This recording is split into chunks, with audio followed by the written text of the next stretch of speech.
నమస్తే, నేను సిరి.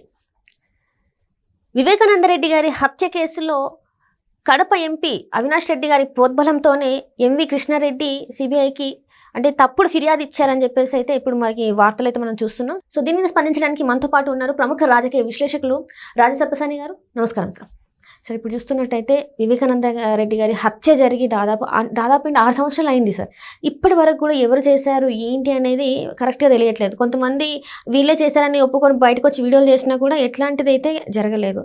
ఇప్పుడు ఏంటంటే కడప ఎంపీ ఎవరైతే ఉన్నారో అవినాష్ రెడ్డి గారి ప్రోద్బలంతోనే ఎంవి కృష్ణారెడ్డి ఇలాంటివి తప్పుడు ఫిర్యాదు చేశారని చెప్పేసి మనకి వార్త అయితే ఉంది. సో దీన్ని అసలు ఎలా చూడాలంటారు సార్? కడప ఎంపీగా ఉన్న అవినాష్ రెడ్డి జగన్మోహన్ రెడ్డి గారు పాలకుడిగా ఉండగా తన మీద విచారణ జరగకుండా సిబిఐ అధికారులని బెదిరించి పోలీసుల చేత కూడా సిబిఐ అధికారులకు సహాయ నిరాకరణ చేయించడంలో సక్సెస్ అయ్యాడు. అలాగే తెలంగాణ హైకోర్టు నుంచి తనకు అనుకూలమైన బెయిల్ ఉత్తర్వులు పొందడంలో సఫలీకృతం అయ్యాడు. అతనికి బెయిల్ ఇచ్చిన విధానం, ఆ బెయిలు కండిషన్సు వీటిని పరిశీలించిన తర్వాత గౌరవ సుప్రీంకోర్టు తెలంగాణ హైకోర్టు ఇచ్చిన తీర్పుని అట్రాషియస్ అని చెప్పని కామెంట్ చేయడం జరిగింది. మరి ఈ విధమైన వ్యవహారశైలి కనపరిచిన అవినాష్ రెడ్డిలో ఇవాళ ప్రభుత్వం మారినా, అధికార మార్పిడి జరిగినా అతనిలో ఏ విధమైన మార్పు లేదనేది వాస్తవం. అయితే ఇక్కడ గమనించుకుంటే ప్రతి తప్పుకి ఏదో ఒక స్టేజ్లో లాజికల్ కంక్లూషన్కి వస్తుంది. ఎల్లకాలం తప్పులు అవే ఒప్పులుగా చలామణి కావు. ఖచ్చితంగా పాపం పండటం అనేది ఒకటి ఉంటుంది. ఆ పండిన రోజు ఏ తప్పు అయినా సరే మనకి ఒక సామెత ఉంది, దొంగతనం ఇంకోటి డాష్ డాష్ అని ఎన్నాళ్ళలో దాగవు అని చెప్పని చెప్తారు.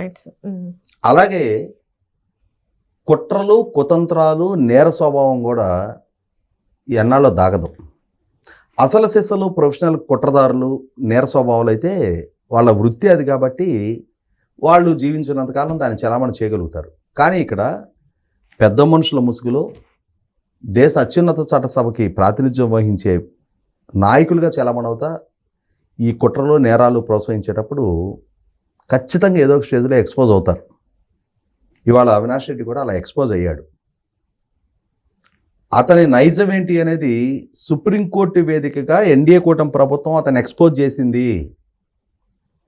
గతంలో జగన్మోహన్ రెడ్డి గారి పాలన అడ్డు పెట్టుకొని, వ్యవస్థను అడ్డు పెట్టుకొని తాను అరెస్టు కాకుండా అరెస్టు చేయడానికి వచ్చిన సిబిఐ అధికారుల మీదే తన అనుయాయాన్ని దాడికి ఉసుగొల్పే ప్రయత్నం చేసి మీడియా ముఖంగా బెదిరింపులకు దిగి పోలీసుల చేత మీకు రక్షణ కల్పించలేము అని చెప్పని సహాయ నిరాకరణ చేయించగలిగిన అవినాష్ రెడ్డి ఇప్పుడు పరిస్థితులు వక్రీకరించిన తర్వాత, తమ పార్టీ అధికారానికి దూరం జరిగిన తర్వాత వివేకానంద రెడ్డి గారి పిఏని ఒక టూల్గా వాడుకొని ఆ పిఏ చేత సిబిఐ అధికారులు చేస్తున్న విచారణలో వెల్లడవుతున్న వాస్తవాలను తప్పుదో పట్టించే ప్రయత్నం చేయటం. వివేకానంద రెడ్డి గారి హత్య జరిగిన తర్వాత సాక్ష్యాధారాలు చెరిపేయటంలో అవినాష్ రెడ్డి కీలక పాత్ర పోషించాడు అనేది వాస్తవం. వివేకానంద రెడ్డి గారి హత్య జరిగిన తర్వాత విజయసాయి రెడ్డి గారు స్వయంగా మీడియాలోకి వచ్చి దాన్ని సహజ మరణంగా ప్రకటించారు. మొన్న అదే విజయసాయి రెడ్డి గారిని విలేకరులు ప్రశ్నించడం జరిగింది. మీరు ఆ రోజు సహజ మరణంగా ఎందుకు ప్రకటించారు అంటే ఆయన ఏం చెప్పాడు, నేను అవినాష్ రెడ్డికి ఫోన్ చేసి అతను ఆ స్పాట్లో ఉన్నాడు కదా, అతను చెప్పిన సమాచారం మేరకు, అంటే విజయసాయి రెడ్డికి అక్కడ జరిగింది సహజ మరణం అని చెప్పని అవినాష్ రెడ్డి చెప్పాడు. దాన్నే విజయసాయి రెడ్డి మీడియా ముఖంగా ప్రజానీకానికి చెప్పడం జరిగింది. ఒక హత్య జరిగి కళ్ళ ముందు రక్తపు గాయాల్లో శవం కనిపిస్తూ ఉన్నప్పుడు దాన్ని సహజ మరణంగా ఎందుకు చెప్పాడు? అతని రెస్టెడ్ ఇంట్రెస్ట్ ఏంటి అందులో? ఎందుకు ఒక హత్య కేసు నిజాల్ని తప్పుదో పట్టించే ప్రయత్నం చేశాడు? అంటే మనకి నిదానంగా సిబిఐ నిర్ధారణ చేసింది కదా, అసలు సూత్రధారులు వీళ్ళ తండ్రి కొడుకులే. ఆ సిబిఐ తరపున విచారణాధికారిగా ఉన్న రామ్ సింగ్ గారు నిజాయితీగా, నిబద్ధతగా పనిచేస్తున్నారని చెప్పని, వీళ్ళ ప్రలోభాలకి లొంగలేదు అని చెప్పని వైసీపీ పార్టీ, ప్రభుత్వం, వైసీపీకి ఉన్న సొంత media, social media Ram Singh మీద ఇరుచుకుపడతావు వేధింపులకు గురి చేశారు. విచారణాధికారి మీద కేసులు పెట్టారు. ఎందుకంటే అధికారం వాళ్ళ చేతిలో ఉంది కాబట్టి. అధికార దుర్వినియోగానికి పాల్పడి హత్య కేసు విచారణ చేస్తున్న అధికారిని భయభ్రాంతులకు గురి చేసే ప్రయత్నం చేశారు, బెదిరింపులకు దిగే ప్రయత్నం చేశారు. ఇటువంటి పరిస్థితుల్లో పిఏ కృష్ణారెడ్డి చేత సిబిఐ అధికారి రామ్ సింగ్ గారి మీద, బాధితురాలైన హతుడైన వివేకానంద రెడ్డి గారి కుమార్తె డాక్టర్ సునీత గారు, ఆమె భర్త రాజశేఖర రెడ్డి మీద ఆరోపణలు చేస్తూ, వారు నన్ను కేసులో అవినాష్ రెడ్డి ప్రమేయాన్ని ఒప్పుకోమని చెప్పని నన్ను బెదిరిస్తున్నారు, నన్ను భయపెట్టారు అని చెప్పని కేసు ఫైల్ చేశాడు. వాస్తవంగా ఇటువంటి సంఘటనలు ఎక్కడ చోటు చేసుకోలేదు. వాళ్ళు తన బెదిరించినట్టుగా కనీస మాత్రం సాక్ష్యాధారాలు ప్రొడ్యూస్ చేయలేకపోయాడు. అదే సందర్భంలో సిబిఐ అధికారి రామ్ సింగ్ గారు తన కస్టోడియల్ టార్చర్కి గురి చేశారని చెప్పని ఇచ్చిన ఫిర్యాదు కూడా అవాస్తవం అని చెప్పని నిర్ధారణ అయింది. అసలు రామ్ సింగ్ కృష్ణారెడ్డిని విచారణ చేయలేదు అని చెప్పని రుజువైంది. మరి అటువంటప్పుడు ఎందుకు ఇటువంటి తప్పుడు సమాచారంతో కేసులు నమోదు చేశావు? ఒక అధికారి వ్యక్తిత్వ హననానికి ఎందుకు పాల్పడ్డావు? బాధితురాలైన డాక్టర్ సునీత గారు ఆమె భర్త మీదకి నెపం నెట్టే ప్రయత్నం ఎందుకు చేశావు? ఇవి ఖచ్చితంగా నిర్ధారణ జరగాల్సిన అంశాలు. ఇటువంటి పరిస్థితుల్లో ఆంధ్రప్రదేశ్ రాష్ట్ర ప్రభుత్వం వివేక గారి పిఏ కృష్ణారెడ్డి నమోదు చేసిన కేసుని అక్కడ లోకల్ సిఐ రాజు అని ఆయన విచారించాల్సి ఉంటే, అక్కడ అవినాష్ రెడ్డి ద్వారా ఇరువురు మాజీ అధికారులు, ఒక రాజేశ్వర రెడ్డి రిటైర్డ్ ఏఎస్పీ, ఇంకొకరు రిటైర్డ్ ఏఎస్ఐ రామకృష్ణారెడ్డి, వీరిరువురు వాళ్లే కేసుని డ్రాఫ్ట్ చేస్తూ కేసుని విచారణ జరగాల్సిన ప్రొసీజర్లో కాకుండా ఫ్యాబ్రికేటెడ్ వ్యక్తులతోటి ఫ్యాబ్రికేటెడ్ ఎవిడెన్సెస్ రికార్డు చేయించి, అంటే ఇక్కడ రాజుని అవినాష్ రెడ్డి వరకు పిలిపించి అవినాష్ రెడ్డి చేత బెదిరింపజేసి అతని చేత కేసు డైరీ మీద సంతకం చేయించి ఛార్జ్షీట్ ఫైల్ చేయించి, అంటే అక్కడ అవినాష్ రెడ్డి గారి లక్ష్యం ఏంటి? సిబిఐ ద్వారా తాము సొత్తదారులు అని చెప్పి నిర్ధారణ అవుతున్న నేపథ్యంలో ఈ కృష్ణారెడ్డి ద్వారా ఒక ఫిర్యాదు ఇప్పించి డాక్టర్ సునీత గారి మీద, సునీత గారి భర్త మీద అనుమానాలు బలపడే విధంగా వ్యవహరించడం, సిబిఐ అధికారి మీద కూడా అనుమానాలు వచ్చే విధంగా వ్యవహరింపజేయడం అనేది సిబిఐ మోటివ్ని దెబ్బతీయటం, సిబిఐ స్పిరిట్ని దెబ్బతీయటం, సిబిఐ అధికారుల మోరాలిటీని దెబ్బతీయటం లక్ష్యంగా అవినాష్ రెడ్డి వ్యవహరించడం అనేది ఆంధ్రప్రదేశ్ రాష్ట్ర ప్రభుత్వం పోలీసు ద్వారా జరిపిన విచారణలో నిర్ధారణ చేసుకొని సుప్రీంకోర్టుకి రిపోర్ట్ ఇవ్వడం జరిగింది. ఇప్పుడు బాల్ సుప్రీంకోర్టులో ఉంది.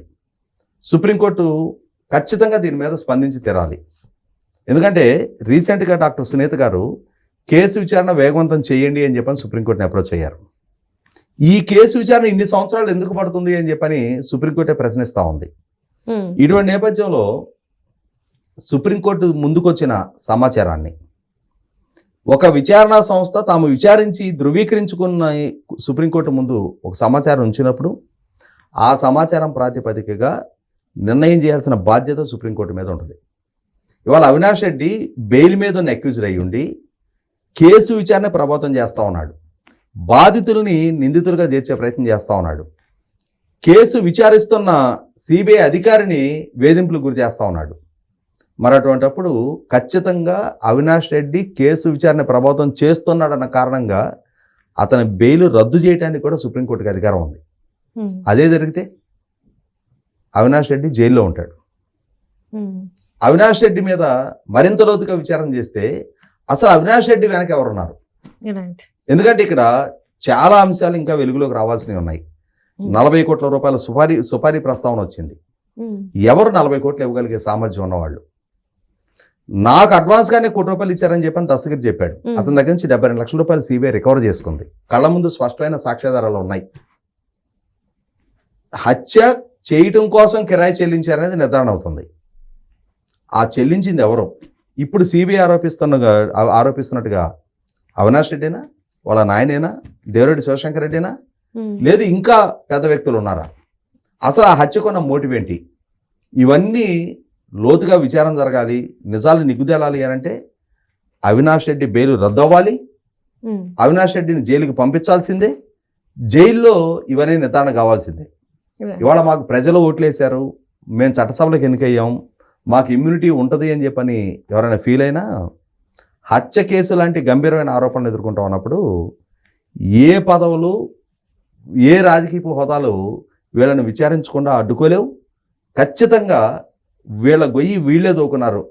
పిఏ కృష్ణారెడ్డి అనే ఒక క్యారెక్టర్ ద్వారా వివాదాస్పదం చేసే ప్రయత్నం చేసి కేసును తప్పుదో పట్టించే ప్రయత్నం చేసి ఇవాళ స్పష్టమైన సాక్ష్యాధారాలతో సుప్రీంకోర్టు ముంగిట రిపోర్ట్ వెయిట్ చేస్తూ ఉంది. ఆ రిపోర్టుని పరిగణలోకి తీసుకొని సుప్రీంకోర్టు ఇచ్చే ఆదేశాల కోసం ఆంధ్రప్రదేశ్ రాష్ట్రం మొత్తం కూడా ఎదురు చూస్తుంది అనేది వాస్తవం. Right sir, right. Thank you so much sir.